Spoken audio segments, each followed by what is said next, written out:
Jesus Christ, Jesus Christ, Jesus Christ, Jesus Christ, Jesus Christ, Jesus Christ, Jesus Christ,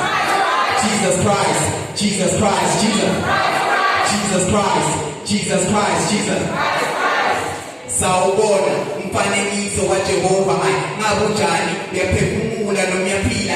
There's a difference. Are you living or you breathing? Born in sin, born dead spiritually. Now you need to be blood washed, spirit filled, then resurrected with Christ from the grave. Yeshua HaMashiach is the narrow gate to life. He covers you with grace, making you perfect by receiving Jesus Christ, Jesus Christ, Jesus Christ, Jesus Christ, Jesus Christ, Jesus Christ, Jesus Christ, Jesus Christ, Jesus Christ, Jesus Christ, Jesus Christ.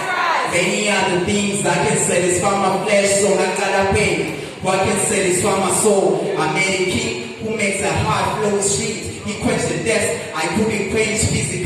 He's the way that I follow, in spirit and in truth. Consecration changed my taste. I'm feeling and losing Christ. Started muting working voices, leave it like I lose a block, satanic influence of Bulemeto Agamoy. My heart keep conceiving melodies from the spirit. He dwells in me, I live in him, his ministers, and make them plain. The word my mirror, I'm transformed to be like my father. Transformation, I'm becoming Texas word as I'm the sword is lighting up the word and calling it then any glory that shines on me, within me, be reflected back to him. Elohim, Elohim, Lord be glorified in me. Let your kingdom dominate. Hey, Jesus Christ, Jesus Christ, Jesus Christ, Jesus Christ.